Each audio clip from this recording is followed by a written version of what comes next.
हिंद, आपका स्वागत है हमारे न्यूज चैनल न्यूज एवं उज्जवल टाइम में। कृपया चैनल को सब्सक्राइब, लाइक, शेयर, कमेंट जरूर करें। जय हिंद। लिखेंगे सच, दिखाएंगे सच्चाई, चाहे मेरी गर्दन पर तलवार ही क्यों न रख दो। मौत एक ही बार आनी है। आप देख रहे हैं न्यूज एवं उज्जवल टाइम से MHU अंसारी संपादक की खबर। बजट में पेंशन बढ़ोतरी की घोषणा के लिए पेंशनरों का EPFO पर प्रदर्शन। दिनांक 22 जनवरी 2026 IEPS 95 राष्ट्रीय संघर्ष समिति द्वारा आज गोमती नगर स्थित EPFO के क्षेत्रीय कार्यालय पर न्यूनतम पेंशन 7,500, महंगाई भत्ता एवं मुफ्त चिकित्सा सुविधा की मांग को लेकर पेंशनरों ने जोरदार प्रदर्शन किया। पेंशनरों ने कहा कि प्रधानमंत्री, श्रम मंत्री और वित्त मंत्री द्वारा पेंशन बढ़ोतरी का बार बार आश्वासन देने के बावजूद अभी तक इसकी घोषणा नहीं की गई है। सरकार भिन्न भिन्न योजनाओं में बिना किसी अंशदान के 3-4,000 पेंशन बांट रही है, जबकि EPS 95 पेंशनरों को 30-35 साल अपने सेवा काल में नियमित पेंशन अंशदान EPFO में जमा करने के बावजूद औसतन 1171 मासिक पेंशन दी जा रही है, जो कि देश के 81 लाख वृद्ध पेंशनरों के साथ घोर अन्याय है। केंद्र सरकार अपने वायदे के मुताबिक आगामी बजट में न्यूनतम पेंशन 7,500 करने की घोषणा करें। प्रदर्शन के दौरान EPFO आयुक्त अश्विनी कुमार को श्रम मंत्री के नाम ज्ञापन दिया गया। उन्होंने इसे तत्काल दिल्ली फॉरवर्ड करने का आश्वासन दिया। सभा स्थल से मुख्य सड़क तक पेंशनरों ने रैली निकाली और नारेबाजी की। प्रदर्शन में रोडवेज आवश्यक वस्तु निगम, Uptron, HAL, ITI, seed corporation, FCI, वन निगम, निर्माण निगम सहित अनेक निगमों और निजी संस्थाओं के लखनऊ, लखीमपुर, सीतापुर, हरदोई, बाराबंकी, रायबरेली, देवीपाटन मंडल के बड़ी संख्या में पेंशनर शामिल हुए। सभा को राष्ट्रीय उपाध्यक्ष KS तिवारी, राष्ट्रीय सचिव राजीव भटनागर, प्रांतीय महामंत्री राजशेखर नागर, RN द्विवेदी, प्रांतीय उपाध्यक्ष नासिर खां, प्रांतीय संगठन मंत्री PK श्रीवास्तव, प्रांतीय मुख्य समन्वयक उमाकांत सिंह बिसेन, प्रांतीय कोषाध्यक्ष दिलीप पांडे, प्रांतीय मीडिया प्रभारी सुभाष चौबे, मंडल उपाध्यक्ष AP सिंह, मंडल सचिव अशोक वाजपेयी, महिला प्रकोष्ठ की प्रांतीय अध्यक्ष गीता वर्मा, प्रांतीय संगठन मंत्री सुनीता सोनकर, सुमनलता श्रीवास्तव, DD यादव, सतीश अग्निहोत्री, राकेश द्विवेदी, GK बहल, SP Pandey, PC Kureel, SP Singh, Vinod Kumar आदि ने संबोधित किया। कृपया चैनल को subscribe, like, share, comments, support जरूर करें।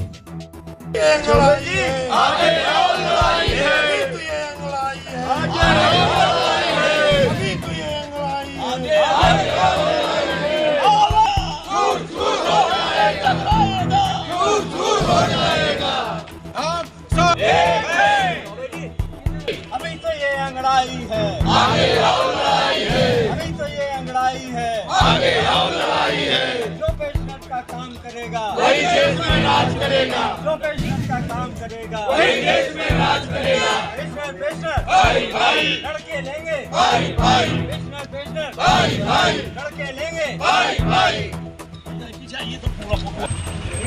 सर, आज जो है आप 95 EPS पेंशन को लेकर धरना प्रदर्शन कर रहे हैं, अपनी क्या कहना चाहेंगे?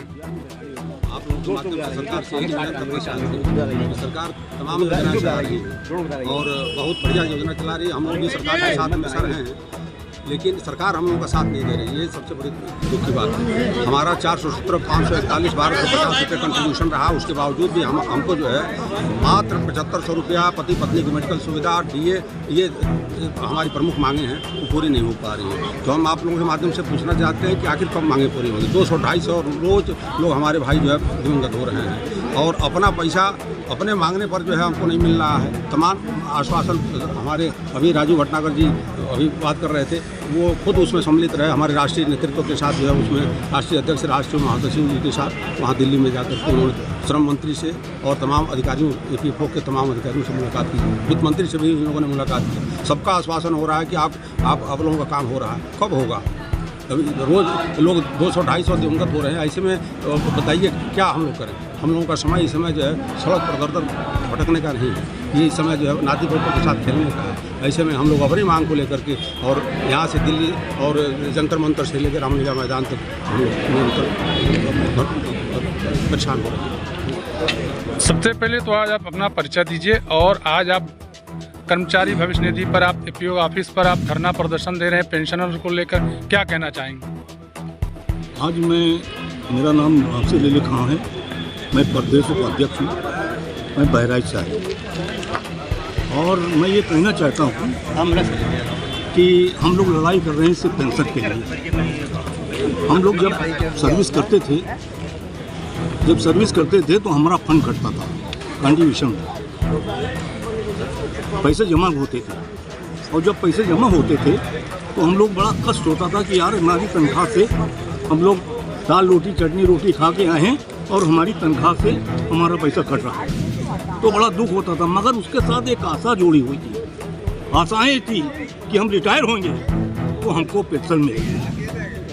वो आज पेंशन के लिए 8 साल से हम लोग धरना प्रदर्शन कर रहे हैं, मगर सरकार के कान पे जू नहीं रेंग रही है और तमाम से रेवड़ियाँ बांट रहे हैं, तमाम से पैसे बांट रहे हैं।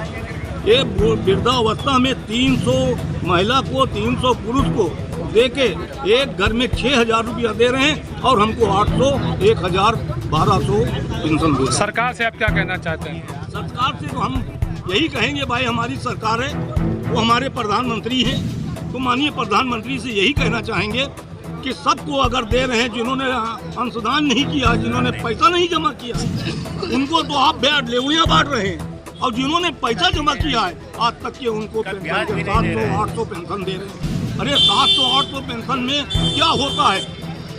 हमारे बच्चे आते हैं, हमारे बच्चों के पोते आते हैं, नाती आते हैं, तो आप खड़े होते हैं, ए नाना, ए दादा, हमको 10 रुपए दे दीजिए, तो हम जेब में हाथ डालते हैं, 10 रुपए नहीं मिलते हैं। मेरे दोस्तों, हम लोगों को इतना कष्ट है, 200 महीने में रोज 200 पेंशनर मरते हैं, और हम लोग भी यही जानते हैं कि अगर पेंशन नहीं देंगे तो हम लोग भी जाना होगा, और हम लोगों की उम्र एक पक्के आम की तरह है। जब हम लोग टपक जाएं तो जब हम लोग मर जाएंगे तो पेंशन किसको देंगे? तो पेंशन जो हमारी बढ़ी हुई पेंशन, अगर पेंशन हमको नहीं दे रहे हैं, पेंशन नहीं दे रहे हैं, तो मेरा जो पैसा जमा हुआ है ब्याज लगा के आप हमको पैसे वापस कर दीजिए। हमारे जानते हो, एक रिटायर कर्मचारी के 20 लाख रुपया जमा है मेरे दोस्तों, और अगर वो 20 लाख इसमें जो है जो ब्याज आता है, जो ब्याज 4,000 लाख करोड़ रुपया ब्याज आता है, इसमें से अगर 14% भी दे दें तो हम लोगों को 9,000 पेंशन मिल सकती है मेरे दोस्तों। ये मैं बता देना चाहता हूँ।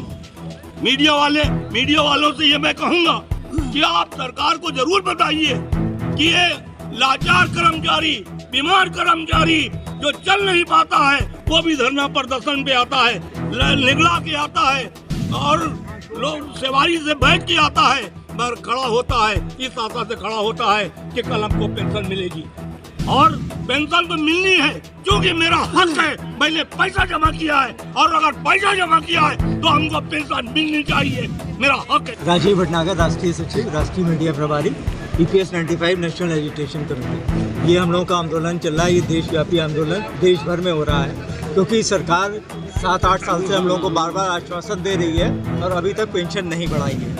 इसकी वजह से सारे पेंशनरों में आक्रोश है, और हम लोग आज यहाँ पे इकट्ठे हुए हैं। आपको हम बताना चाहते हैं कि हम लोग 30-35 साल तक बराबर कंट्रीब्यूशन देते हैं। वर्तमान में 1250 रुपये कंट्रीब्यूशन दिया जा रहा है, और जो पेंशन है वो मिल रही है 1170 रुपये औसतन, और 200-250 पेंशनर रोज़ मर रहे हैं। सरकार के पास 9.5 करोड़ का कॉर्पस है, उस पर 60,000 करोड़ रुपये प्रतिवर्ष ब्याज आता है, 15,000 करोड़ रुपए सिर्फ पेंशन बढ़ती है। बाकी पैसा कहाँ जा रहा है, किसके लिए रखा जा रहा है? श्रम मानधन योजना है, 100 रुपये अगर आप देंगे तो 100 रुपये सरकार देगी। हमारे स्कीम में हम लोगों को 1.16% देती है, जबकि उसमें 100% UPS लागू की गई, उसमें 18.5% सरकार जो है कंट्रीब्यूशन देती है, हमारे यहाँ 1.16। तो हमारी मांग ये है कि पूरा जो है 8.33 जो हम लोग का कंट्रीब्यूशन है, उतनी ही कंट्रीब्यूशन केंद्र सरकार का हो, अपने आप पेंशन बढ़ जाएगी। हम लोग इसी के लिए संघर्ष कर रहे हैं। आपको मालूम है कि इतनी कम पेंशन में कैसे गुजारा हो सकता है।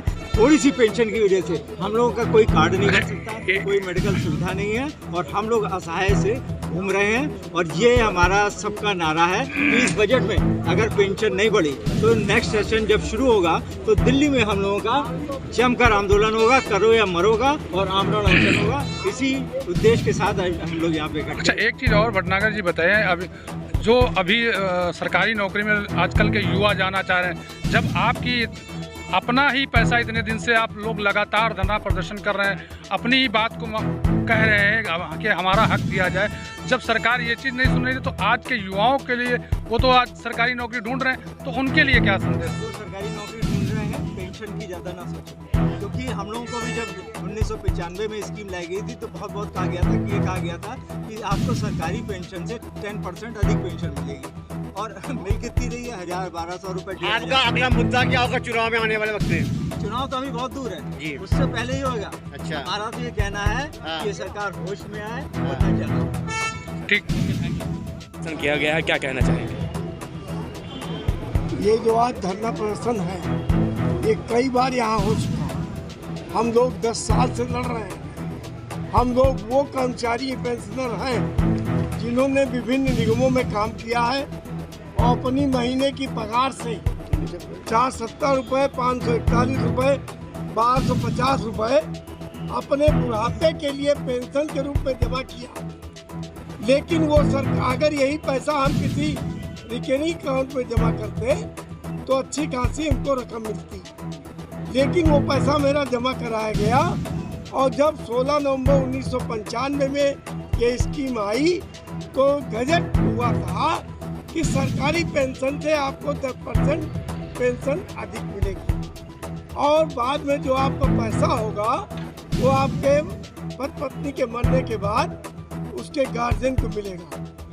लेकिन उसके बाद से ऐसी स्कीमें सरकार की बदलती रही, और ये सीबीटी के मेंबर, जिसमें अध्यक्ष होता है श्रम मंत्री, श्रम सचिव सचिव होता है, और 10 लोग इन्हीं कर्मचारियों के यूनियन के होते हैं। लेकिन वो रिटायरमेंट कर्मचारी यूनियन के नहीं लिए गए, जो कार्यरत यूनियन थी उनके लोगों के लिए गए, 3 बीएमएस के, 3 C2 के, 1 हिंद मजदूर सभा का और 3 बीएमएस के।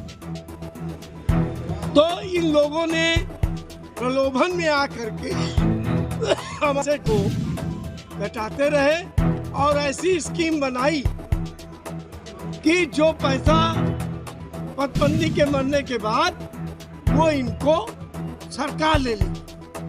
और दूसरी बात, जब हम निगम में काम करते थे